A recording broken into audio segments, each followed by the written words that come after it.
Champions, मैं हूं अनुराग तिवारी और एक बार फिर से आप सभी का स्वागत है एलिमेंटिफाइड केमिस्ट्री के इस यूट्यूब चैनल पर। और आज हम लेकर के आए हैं electrochemical series. What is electrochemical series, electrochemical series के यूजेस क्या हैं, उसके साथ साथ इलेक्ट्रोकेमिकल सीरीज में कौन से मेटल्स स्ट्रॉन्ग ऑक्सीडाइजिंग एजेंट की तरह बिहेव करते हैं, कौन से मेटल्स वीक ऑक्सीडाइजिंग एजेंट या फिर स्ट्रॉन्ग रिड्यूसिंग एजेंट की तरह बिहेव करते हैं, ये सारी चीज़ें हम इस वीडियो में पढ़ने वाले हैं और देखने वाले हैं कि जो इलेक्ट्रोकेमिकल सेल मैंने आपको स्टार्टिंग में ही बताई थी, उसमें एनोड किसी एक मेटल का बना होता था, कैथोड एक मेटल का बना होता था। तो कैथोड और एनोड कैसे चूज किया जाए कि किस मेटल का कैथोड बनेगा, किस मेटल का एनोड बनेगा, कि रिएक्शन स्पॉन्टेनियस हो सके और इलेक्ट्रोकेमिकल सेल आराम से वर्क कर सके। जैसा कि आपने डैनियल सेल में देखा था कि एनोड जिंक मेटल का यूज किया जा रहा है और कैथोड कॉपर मेटल का, ठीक है, जिससे वो स्पॉन्टेनियस रिएक्शन करते हैं और इलेक्ट्रोकेमिकल सेल आराम से वर्क करती है, जिसको हमने डैनियल सेल का नाम दिया था, ठीक है। लेकिन अगर अदर कोई सेल हमें बनानी हो, इलेक्ट्रोकेमिकल सेल ही बनानी हो, और उसमें एनोड के लिए एक मेटल चूज करना हो और कैथोड के लिए एक अलग मेटल चूज करना हो, तो हम कैसे चूज करेंगे कि रिएक्शन स्पॉन्टेनियस हो सके। ये सारी चीज़ें मैं इस वीडियो में आपको बताने वाला हूँ। बस आपको क्या करना है, अपनी बेसिक नीड पेन कॉपी लेके बैठना है, नोट्स आपको बनाने ही बनाने हैं। उसके साथ साथ नोट्स तो मैं प्रोवाइड करूंगा जैसे ही ये चैप्टर एंड होता है। पूरी पीपीटी मेरे पास बनी हुई है, पूरा टेलीग्राम ग्रुप पे आपको मिल जाएगा, अच्छे से आप रिवाइज कर सकते हैं। उसके साथ साथ मैं हैंड रिटन नोट्स भी बना रहा हूँ, ठीक है। जैसे ही वो कंप्लीट हो जाता है मैं आपको प्रोवाइड कर दूंगा। टेलीग्राम ग्रुप अगर आपने ज्वाइन नहीं किया है तो डिस्क्रिप्शन में लिंक है, ज़रूर ज्वाइन कर लीजिए, क्योंकि जो भी न्यू अपडेट होगी, नई चीज़ें होंगी। अभी एक सैम्पल पेपर जारी किया है सीबीएसई ने, वो भी मैंने आपको लिंक सेंड कर दिया है, ठीक है। वो भी पीडीएफ डाउनलोड करके मैंने सेंड कर दिया है टेलीग्राम ग्रुप पे। तो टेलीग्राम ग्रुप पे ज़रूर जुड़ जाइए, वहाँ पे मैं अपडेट्स करता रहता हूँ, जो भी अपडेट्स होती हैं, न्यू अपडेट्स, ठीक है। न्यू अपडेट्स के लिए आप वहाँ पे जुड़ सकते हैं। और यहाँ पे अब इस वीडियो को स्टार्ट करते हैं, ठीक है। बेसिक नीड्स याद रखिएगा क्योंकि वो ज़रूरी है आपके लिए, और बाकी तो हो तैयार, करोगे वार। चलिए तो स्टार्ट करते हैं आज का पहला topic, that is electrochemical series. How it works, what is the uses of electrochemical series, ये सारी चीज़ें हम यहाँ पे पढ़ने वाले हैं। और इससे पहले ये सारी चीज़ें हमने पढ़ ली थी। आ जाते हैं इलेक्ट्रोकेमिकल सीरीज में, ठीक है। क्या है इलेक्ट्रोकेमिकल सीरीज? तो इलेक्ट्रोकेमिकल सीरीज में एलिमेंट्स को क्या किया गया है, अरेंज किया गया है in order of increasing standard reduction potential. अब स्टैंडर्ड रिडक्शन पोटेंशियल बताने की मुझे नहीं लगता है ज़रूरत है भाई। स्टैंडर्ड रिडक्शन पोटेंशियल बताने की क्या ज़रूरत है किसी को, ठीक है, क्या बताने की ज़रूरत है? इसी को हम कहते हैं स्टैंडर्ड इलेक्ट्रोड पोटेंशियल। क्या कहते हैं इसी को? IUPAC ने क्या बोला था कि इसी को स्टैंडर्ड रिडक्शन पोटेंशियल को ही आज से क्या कहा जाएगा, स्टैंडर्ड इलेक्ट्रोड पोटेंशियल कहा जाएगा, ठीक है। तो ये standard electrode potential increasing order में इन सारे मेटल्स को रखा गया है कि कौन कितना ज़्यादा जल्दी रिड्यूस होता है, ठीक है। तो वो इंक्रीजिंग ऑर्डर में है, ठीक है। और इसी को हमें, इसी सीरीज को, इन्हीं मेटल की सीरीज को हम क्या कहते हैं, इलेक्ट्रोकेमिकल सीरीज कहते हैं, ठीक है। अब इस इलेक्ट्रोकेमिकल सीरीज में जो मेटल्स रखे गए हैं उनका क्या दिया रहता है, उनका दिया रहेगा आपको स्टैंडर्ड रिडक्शन पोटेंशियल, ठीक है। अब इसी स्टैंडर्ड रिडक्शन पोटेंशियल से आप पता लगाओगे कि कौन कितना जल्दी रिड्यूस होना चाहता है और कौन कितना कम रिड्यूस होना चाहता है, ठीक है। अब रिडक्शन पोटेंशियल ज़्यादा, ठीक है, रिडक्शन पोटेंशियल अगर ज़्यादा है किसी मेटल का तो यानी कि वो बहुत जल्दी रिड्यूस होना चाहता है, ठीक है। और अगर रिडक्शन पोटेंशियल कम है तो वो कम रिड्यूस होना चाहता है। जैसे एक एग्जांपल मैं लेता हूँ, जैसे कॉपर, जब मैंने डैनियल सेल बताया था आपको, डैनियल सेल का ही सिंपल सा एक एग्जांपल लेते हैं। डैनियल सेल का जब हमने एग्जांपल लिया था तो वहाँ पे जिंक का जो रिडक्शन पोटेंशियल निकाला गया था, मैंने बताया था आपको, वो -0.76 बताया था, ठीक है। While reduction potential of copper का रिडक्शन पोटेंशियल होता है 0.34। अब बताओ यहाँ पे रिडक्शन पोटेंशियल किसका ज़्यादा है? ऑब्वियस सी बात है कॉपर का ज़्यादा है। रिडक्शन पोटेंशियल कॉपर का ज़्यादा है, स्टैंडर्ड रिडक्शन पोटेंशियल कॉपर का ज़्यादा है, मतलब ये ज़्यादा रिड्यूस होना चाहता है, वाइल ये क्या हो, ये कम रिड्यूस होना चाहते हैं। ठीक है, इसलिए इसका क्या है, माइनस में है। ठीक है, और इनका क्या है, प्लस में है रिडक्शन पोटेंशियल। समझ में आया? तो जिसका रिडक्शन पोटेंशियल उसका ज़्यादा होगा, रिडक्शन पोटेंशियल उसका ज़्यादा होगा जो जल्दी रिड्यूस होना चाहता है, और रिडक्शन पोटेंशियल उसका कम होगा जो रिड्यूस नहीं होना चाहता है, कम पॉसिबिलिटी है, कम प्रियोरिटी देता है वो रिडक्शन को। समझ में आ रही बात? ठीक है, आगे बढ़े, देखते हैं क्या क्या चीज़ें हैं रिडक्शन पर, पूरी सीरीज़ को समझते हैं और चीज़ों को अच्छे से क्लियर करते हैं। ठीक है, बहुत सारे बच्चे रिडक्शन, रिड्यूसिंग एजेंट ही इन सभी चीज़ों में फंसे रहते हैं। ठीक है, तो उन सभी चीज़ों में आपको नहीं फंसना है, आपको पूरा क्लियरिटी करनी है, पूरा क्लियर करना है हर एक चीज़ को। ठीक है, तो मैं करके दिखाऊंगा और आपको बस यहाँ पे बने रहना है। ठीक है, देखिए जैसे यहाँ पे ये पूरी इलेक्ट्रोकेमिकल सीरीज़ है, इस सीरीज़ में देखिए यहाँ पे आपको दिया है लिथियम का ये स्टैंडर्ड पोटेंशियल लिखा है। यानी स्टैंडर्ड पोटेंशियल क्या होता है भाई, इलेक्ट्रोड पोटेंशियल।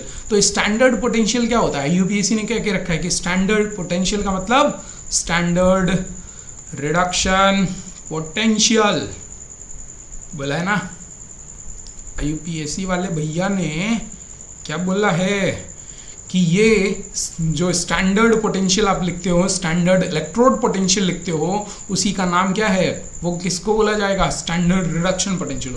अब रिडक्शन पोटेंशियल कम है, -3.0401। ठीक है, यानी कि ये कम रिड्यूस होना चाहता है, ये इसका रिडक्शन पोटेंशियल कम है, यानी लिथियम जो है वो बहुत कम रिड्यूस होना चाहता है, यानी गेन ऑफ इलेक्ट्रॉन को ये कम प्रियोरिटी देता है। प्रियोरिटी किसको देगा, लूज ऑफ इलेक्ट्रॉन को, यानी कि वो क्या करना चाहता है, लूज करना चाहता है, किसको, इलेक्ट्रॉन को लूज करना चाहेगा, यानी कि ऑक्सीडाइज होना चाहता है। ठीक है, ऑक्सीडाइज होना चाहेगा तो इसका ऑक्सीडेशन पोटेंशियल ज़्यादा होगा, रिडक्शन पोटेंशियल कम होगा। क्योंकि मैंने देखिए आपको एक चीज़ बताई थी कि standard oxidation potential is equal to minus of standard reduction potential. अगर ये minus of standard reduction potential बराबर कर दें तो इसका ऑक्सीडेशन पोटेंशियल कितना होगा, 3.04। ठीक है, 3 ज़्यादा है, ऑक्सीडेशन पोटेंशियल ज़्यादा है। ऑक्सीडेशन पोटेंशियल ज़्यादा मतलब ये रिड्यूस नहीं होना चाहता, ये ऑक्सीडाइज होना चाहता है। समझ में आ रही बात, समझ में आ रहे। वाइल जैसे जैसे आप नीचे जाते जा रहे हैं आपको दिख रहा होगा कि वैल्यूज़ क्या होती जा रही हैं और ज़्यादा बढ़ती जा रही है ना भाई, माइनस में है ये माइनस में, तो जैसे जैसे वो कम होगा माइनस में बढ़ रहा है। ठीक है, और जैसे ही आप हाइड्रोजन तक पहुंचे तो हाइड्रोजन का क्या है, हाइड्रोजन मैंने पहले ही बताया एसएचजी में कि हाइड्रोजन को हम रेफरेंस मान के चलते हैं। क्या मान के चलते हैं भाई, रेफरेंस। इसी के रेफरेंस में सारे इलेक्ट्रोड पोटेंशियल निकाला गया है। ठीक है भाई, हमने बताया था अभी प्रीवियस वीडियो अगर नहीं देखी तो जाके देखिए कैसे hydrogen SHG standard hydrogen electrode तो बोथ की तरह, कैथोड की तरह और एनोड दोनों की तरह कैसे बिहेव करता है और किस तरह दोनों का यूज़ करके, दोनों तरीके से यूज़ करके हम अदर मेटल्स का स्टैंडर्ड रिडक्शन पोटेंशियल निकालते हैं। ठीक है, वहीं से यह सारी चीज़ें एक्सपेरिमेंटली निकाली गई हैं। ठीक है, और वही वैल्यू इसी वजह से यहाँ पे एसएचई को क्या मान रहे हैं, हाइड्रोजन इलेक्ट्रोड को 0 मान रहे हैं। लेकिन जैसे ही हाइड्रोजन से नीचे आ रहे हो आपको क्या दिख रहा है कि सभी वैल्यू जो इलेक्ट्रोड पोटेंशियल है वो देखिए पॉजिटिव होना स्टार्ट हो गया। पॉजिटिव होना स्टार्ट हो जाने का मतलब क्या है कि ये ज़्यादा चाहते हैं कि रिड्यूस होना। ठीक है, ये क्या चाहते हैं, रिड्यूस होना चाहते हैं। ये जितने भी यहाँ पे सारे मेटल्स ही नहीं हैं और भी जो हैं, जैसे sulphur is not a metal. ठीक है, टिन है, ये सब कॉपर है, iodine is not a metal, iron. ठीक है, सब मेटल्स नहीं है और भी चीज़ें हैं, लेकिन इनका जो रिडक्शन पोटेंशियल है वो ज़्यादा है। रिडक्शन पोटेंशियल ज़्यादा होने का मतलब क्या हुआ, रिडक्शन पोटेंशियल ज़्यादा होने का मतलब ये ज़्यादा रिड्यूस होना चाहते हैं। समझ में क्लियर हुई बात, क्लियरिटी मिली। ठीक है, लेकिन अब देखिए भाई जो ज़्यादा रिड्यूस होना चाहता है वो रिड्यूस कैसे होगा, उसको रिड्यूस होने के लिए तो चाहिए इलेक्ट्रॉन, चाहिए ना। रिड्यूस होने के लिए भाई कॉपर, अभी रिडक्शन हो रहा था कॉपर का, तो कॉपर 2+ से 2 इलेक्ट्रॉन ऐड करता था और कॉपर में कन्वर्ट होता था, ठीक है। तो इसको तो चाहिए इलेक्ट्रॉन, अब इलेक्ट्रॉन कहाँ से मिलेगा? इलेक्ट्रॉन मिलेगा किसी और से, ठीक है। जो कोई इलेक्ट्रॉन इनको देगा तभी तो ये एक्सेप्ट कर सकते हैं, तभी तो ये रिड्यूस हो सकते हैं। समझ में आ रही बात? रिड्यूस होने के लिए क्या चाहिए? इलेक्ट्रॉन चाहिए, और इलेक्ट्रॉन कोई सामने वाला ही देगा, ठीक है, जो ऑक्सीडाइज होगा। यानी कि ये क्या करेंगे, ये सामने वाले से इलेक्ट्रॉन लेंगे, उससे निकलवाएंगे, और निकलवाएंगे तो क्या होगा, क्या कहलाएंगे? वो ऑक्सीडाइज होगा, ऑक्सीडाइज होगा ना, ठीक है। जैसे मान लो, जैसे यहाँ पे मान लो रिएक्शन मैंने लिख दिया ऐसे Zn2++, ठीक है, सॉरी वेट, ध्यान से सुनिएगा, चीज़ें ध्यान से सुनेंगे तो बहुत अच्छे से समझ में आएगा।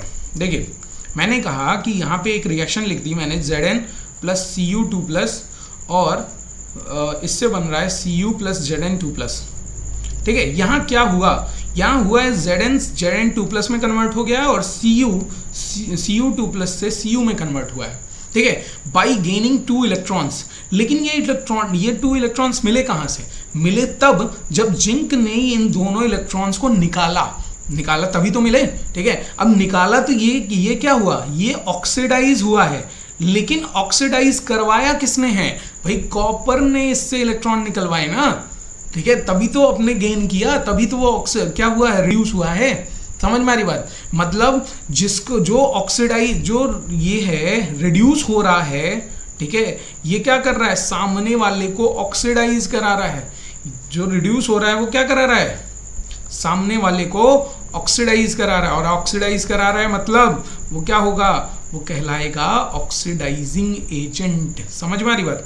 समझ में आ रहा है, ठीक है। ये क्या कहलाएगा, ये कहलाएगा ऑक्सीडाइजिंग एजेंट, ठीक है। अब जिसकी प्रियोरिटी जितना, जिसकी कैपेसिटी जितना ज्यादा होगी क्या करने की, अपने आप को रिड्यूस करने की, ठीक है। जैसे यहाँ पे सबसे ज्यादा जो रिड्यूसिंग स्टैंडर्ड रिड्यूसिंग पोटेंशियल है, रिडक्शन पोटेंशियल है, वो फ्लोरीन का ज्यादा है। यानी ये फ्लोरीन जो है ये ज्यादा रिड्यूस होना चाहता है, इसकी कैपेसिटी ज्यादा है ना। जब ज्यादा है तो ये ज्यादा तेजी से सामने वाले से इलेक्ट्रॉन लेगा, और जब ज्यादा तेजी से इलेक्ट्रॉन लेगा तो सामने वाले को क्या करेगा, ऑक्सीडाइज। और ऑक्सीडाइज कर रहा है मतलब ये एक ऐसा एजेंट है, फ्लोरीन एक ऐसा एजेंट है जो सामने वाले को क्या कर रहा है, ऑक्सीडाइज। तो ये क्या कहलाएगा, ऑक्सीडाइजिंग एजेंट कहलाएगा, स्ट्रॉन्ग ऑक्सीडाइजिंग एजेंट कहलाएगा। इसीलिए देखिए यहाँ पे एक लाइन बनी हुई है, एक एरो बना हुआ है, और ये एरो क्या बता रहा है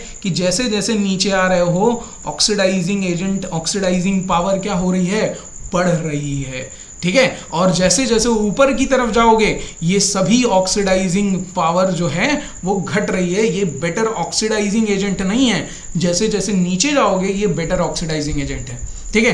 ठीक, समझ में आया? जो खुद ज्यादा तेजी से रिड्यूस होगा, जो जितना तेजी से रिड्यूस होगा वो उतना बेटर ऑक्सीडाइजिंग एजेंट होगा, याद रखिएगा, ठीक है।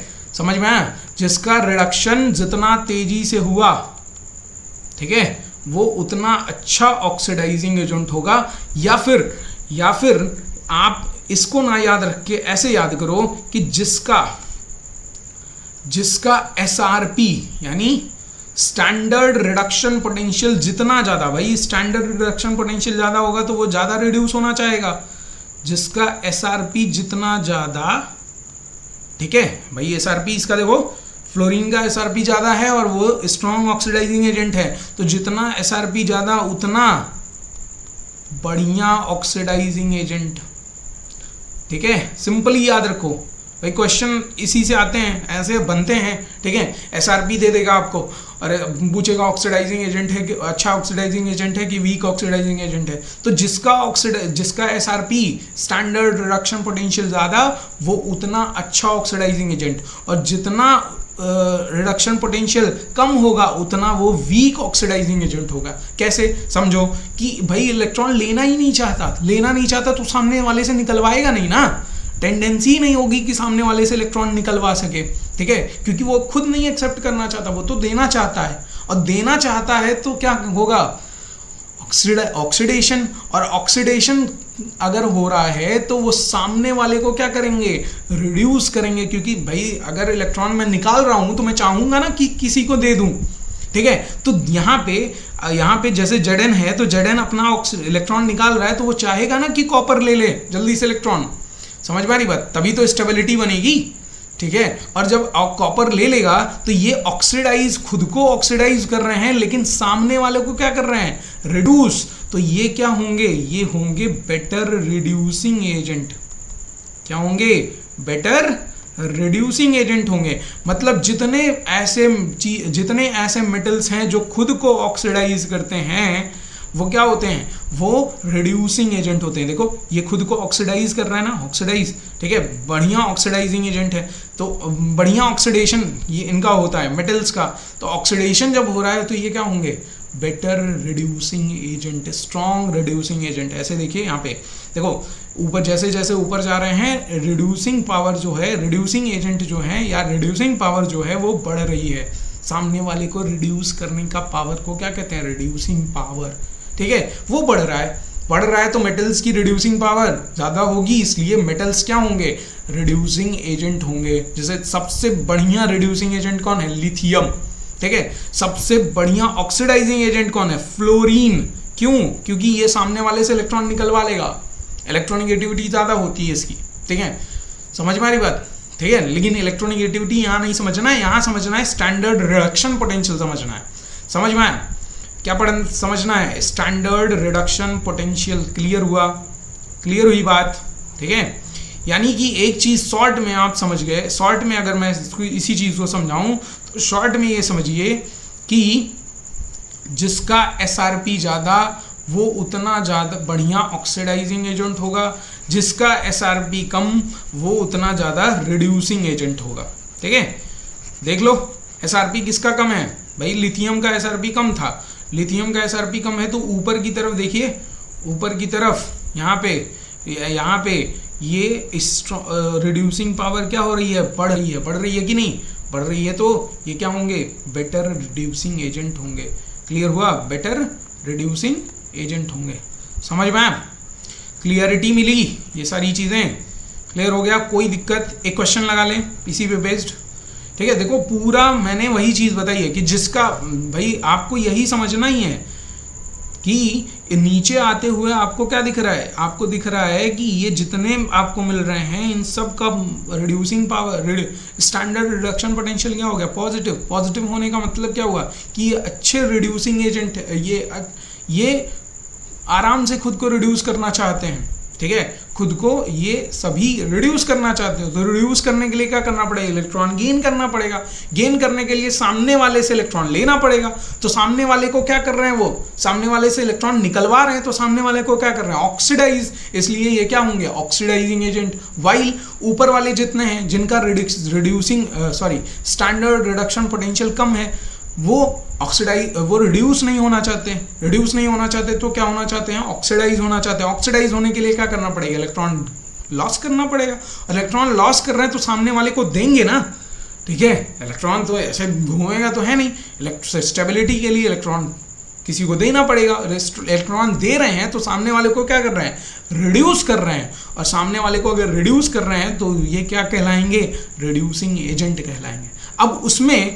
अब उसी में जितना ज़्यादा उनकी SRP होगी, ठीक है, द मोर SRP, जितना ज़्यादा SRP उतना ज़्यादा क्या होगा, ऑक्सीडाइजिंग पावर होगा, ठीक है, क्या होगा, ऑक्सीडाइजिंग पावर, और उतने अच्छे वो क्या होंगे, ऑक्सीडाइजिंग एजेंट होंगे, ठीक है, क्या होंगे, ऑक्सीडाइजिंग एजेंट होंगे।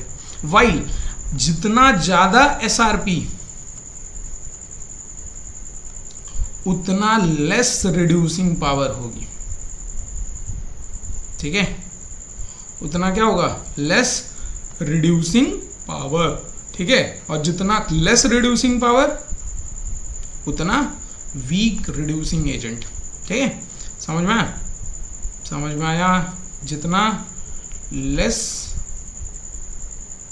वेट जितना हमने क्या कहा, हमने कहा जितना, ये ज़्यादा वाला साइन लगा दिया, ठीक है, जितना लेस SRP जितना लेस SRP उतना ज़्यादा रिड्यूसिंग पावर,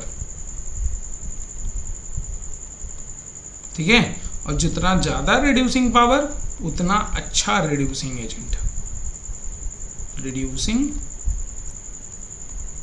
एजेंट, ठीक है। ये शॉर्ट में इसको समझिए, ठीक है, शॉर्ट में कि SRP ज़्यादा तो ऑक्सीडाइजिंग पावर ज़्यादा, ऑक्सीडाइजिंग पावर ज़्यादा तो ऑक्सीडाइजिंग एजेंट होगा, लेकिन उसका रिडक्शन हो रहा होगा। 10th क्लास में ये चीज़ पढ़ी थे कि जिसका रिडक्शन होता है वो बेटर ऑक्सीडाइजिंग एजेंट होता है और जिसका ऑक्सीडेशन होता है वो बेटर रिड्यूसिंग एजेंट होते हैं। तो वहीं से तो लगा रहे हैं, बस यहाँ SRP आ गया, ठीक है, वहीं से तो लगा रहे हैं, बस यहाँ SRP आ गया। तो समझो कि जिसका जितना ज़्यादा SRP रिडक्शन पोटेंशियल वो उतना ज़्यादा रिडक्शन होगा उसका, और जिसका रिडक्शन होता है वो ऑक्सीडाइजिंग एजेंट होते हैं। वाइल जिसका SRP कम वो क्या होगा, जिसका रिडक्शन पोटेंशियल कम वो कम रिड्यूस होना चाहता है, मतलब क्या होना चाह रहा होगा, ऑक्सीडाइज। और जो ऑक्सीडाइज होते हैं वो उनका रिड्यूसिंग पावर ज़्यादा होता है। समझ में आया, क्लियर हुई बात, समझ में आई। तो यही चीज़ थी, इनसे रिलेट करती हुई। अब नेक्स्ट आगे बढ़ते हैं, एक क्वेश्चन लगाते हैं, देखते हैं अभी समझ में आ जाएगा। जिनको नहीं समझ में आया एक बार यहाँ पे देखिए, अभी बहुत अच्छे से समझ में आएगा। कह रहा है if standard electrode potential that is standard reduction potential is as given as following, then which of the following is strong oxidising agent. इन सभी में ऑक्सीडाइजिंग एजेंट अच्छा ऑक्सीडाइजिंग एजेंट कौन सा होगा, ठीक है। कॉपर का दिया है 0.34 वोल्ट, ठीक है, ये इतना दिया हुआ है, ठीक है। तो यहाँ पे सभी ऑक्सीडाइज हो रहे हैं। एक बार देख लें ऑक्सीडेशन का क्या होता है, ऑक्सीडेशन की भाई चार्ज कम हो रहा हो तो Cu2+ था Cu में कन्वर्ट हुआ है, यानी ऑक्सीडेशन हो रहा है। Cr2 यहाँ पे क्रोमियम का निकाल लो, क्रोमियम पे यहाँ पे कितना चार्ज होगा, कैसे निकालेंगे, 2x - 7 मल्टीप्लाई ऑक्सीजन पे कितना होता है, ऑक्सीजन पे होता है 2, तो 7 × 2 यानी दैट इज 14 हो जाएगा, 2 - 14, ठीक है, 2x - 14 = -2, तो यहाँ पे 14 उधर जाएगा तो बचेगा 2, यानी x = 6 आ जाएगा, ठीक है। तो x = 6 है, यानी 6 से +6 से +3 में जा रहा है। ऑक्सीडेशन यहाँ पे रिडक्शन यहाँ पे भी हो रहा है, MnO4, ठीक है, Mn का निकाल लें तो x - 8 = -4, तो यहाँ पे -8 + x = कितना हो जाएगा, MnO4 पे 1 माइनस Mn, ये सही है, ये मुझे लग रहा है क्वेश्चन में कुछ एरर हो गया है, कुछ टाइपिंग एरर हो गया है, ठीक है। यहाँ पे ये Mn 7+ होगा, ठीक है, लिख लीजिए, क्योंकि ऐसे रहेगा तो दिक्कत हो जाएगी।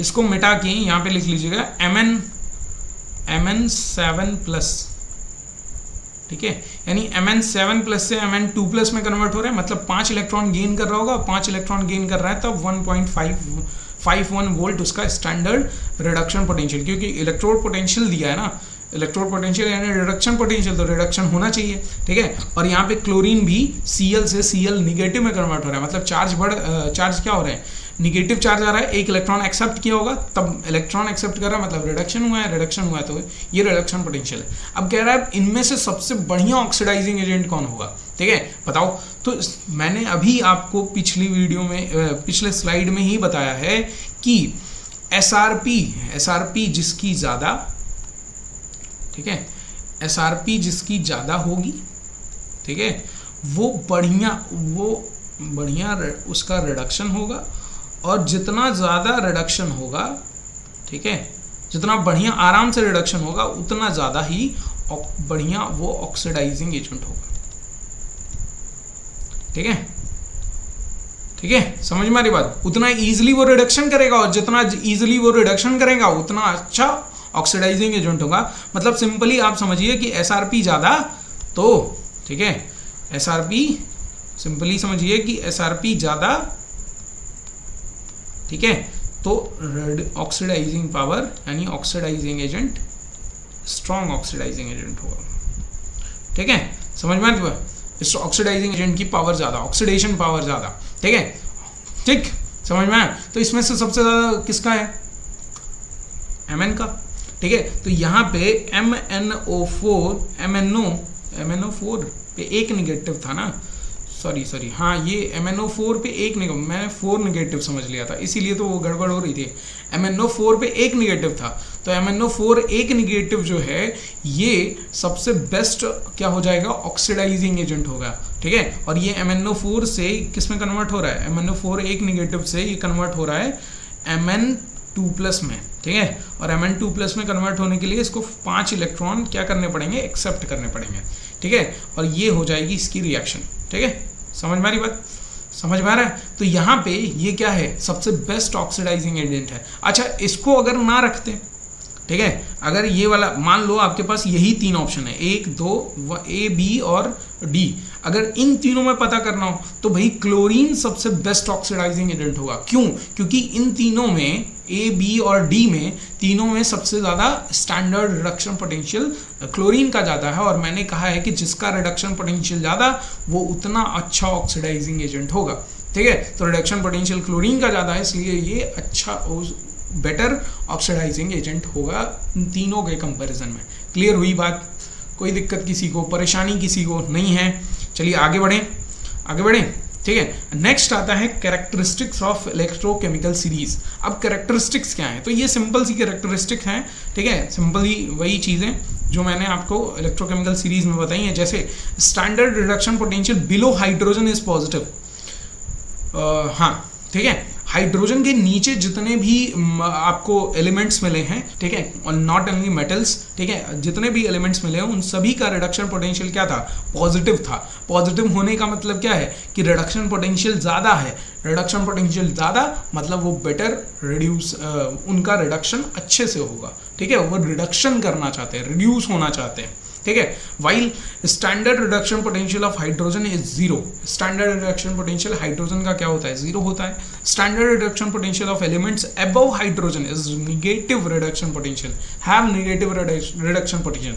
निगेटिव रिडक्शन पोटेंशियल का मतलब है कि वो रिड्यूस नहीं होना चाहते, ठीक है, वो रिड्यूस नहीं होना चाहते तो क्या होना चाहते हैं, ऑक्सीडाइज होना चाहते हैं, इसीलिए उनका रिडक्शन पोटेंशियल जो है वो निगेटिव होता है, निगेटिव शो किया जाता है। समझ में क्लियर हुई। तो ये बेसिक से कुछ चीज़ जिसमें आप याद रखिएगा कि सबसे लोअर, ठीक है, मिनिमम जो रिडक्शन पोटेंशियल होता है वो लिथियम का होता है, और सबसे मैक्सिमम जो होता है वो, ठीक है, फ्लोरीन का होता है, फ्लोरीन का, ठीक है। यानी फ्लोरीन सबसे बेस्ट ऑक्सीडाइजिंग एजेंट होगा और लिथियम सबसे बेस्ट रिड्यूसिंग एजेंट होगा। समझ में आया, ठीक है। अब आते हैं spontaneity of electrochemical cell. Spontaneity जो मैंने आपको बताया कि कैसे पता करेंगे, वही किसी भी इलेक्ट्रोड में एनोड किस मेटल का बनाया जाए या और कैथोड किस मेटल का बनाया जाए कि रिएक्शन स्पॉन्टेनियस हो सके। तो हमने बताया था कि रिएक्शन को स्पॉन्टेनियस होने के लिए, या फिर अगर, ठीक है, पहले बताया था, ठीक है, एक बार और सुन लीजिए कि अगर रिएक्शन स्पॉन्टेनियस बनानी है, जैसे इलेक्ट्रोकेमिकल सेल जो हमने डैनियल सेल पढ़ाया था उसमें उसका जो EMF ऑफ सेल था वो 1.1 वोल्ट आता है, ठीक है। तो EMF ऑफ सेल क्या होनी चाहिए, 0 से ज़्यादा होनी चाहिए, यानी पॉजिटिव होनी चाहिए स्पॉन्टेनियस रिएक्शन के लिए, ठीक है। अब EMF ऑफ सेल अगर 0 से ज़्यादा होनी चाहिए तभी स्पॉन्टेनियस रिएक्शन होगी, नहीं तो नहीं होगी। और EMF ऑफ सेल 0 से ज़्यादा लाने के लिए क्या करना पड़ेगा, तो EMF ऑफ सेल जो होता है, ठीक है, ये इक्वल किसके होता है, ये इक्वल होता है E0 of cathode minus E0 of anode. मैं यहाँ E0 ले रहा हूँ, आप सिंपल भी ले सकते हो, E cathode minus E0, E cathode minus E anode, ठीक है, ठीक है, दोनों चीज़ें एक ही हैं, बस टेम्परेचर और कंडीशंस का फर्क है, ठीक है। तो यहाँ पे कैथोड, ठीक है, और एनोड, कैथोड माइनस एनोड ही तो करते हैं। अब कैथोड क्या होना चाहिए, ठीक है भाई, इसको पॉजिटिव अगर लाना है तो E cathode must be greater than E anode, ठीक है, होना चाहिए कि नहीं, ठीक है। यानी कि जब भी आप कैथोड बनाओगे, ठीक है, कैथोड बनाओगे तो वो ऐसे एलिमेंट का, ऐसे मेटल का आप यूज़ करेंगे जो इलेक्ट्रोकेमिकल सीरीज में नीचे की तरफ आए, ठीक है। वाइल एनोड किसका बनाया जाएगा, उस मेटल का यूज़ किया जाएगा जो इलेक्ट्रोकेमिकल सीरीज में ऊपर आए, ठीक है। क्यों?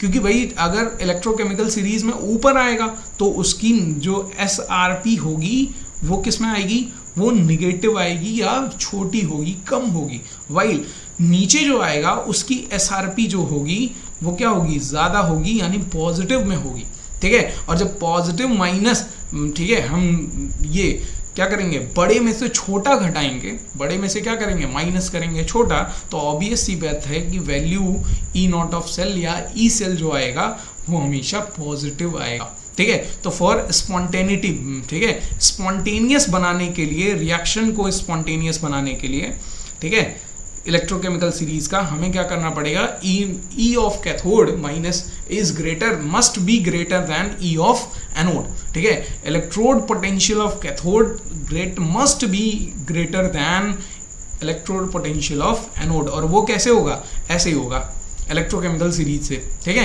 यानी SRP जो भी कैथोड की जगह जो लिया गया है जो मेटल, उसकी SRP ज़्यादा होनी चाहिए in comparison to that metal जो कि एनोड की जगह लिया गया है, ठीक है, उसके इलेक्ट्रोड पोटेंशियल से ज़्यादा होनी चाहिए। ज़्यादा होगी तभी EMF ऑफ सेल क्या होगा, जीरो से ज़्यादा आएगा, और जीरो से ज़्यादा आएगा तभी रिएक्शन क्या होगी, स्पॉन्टेनियस होगी।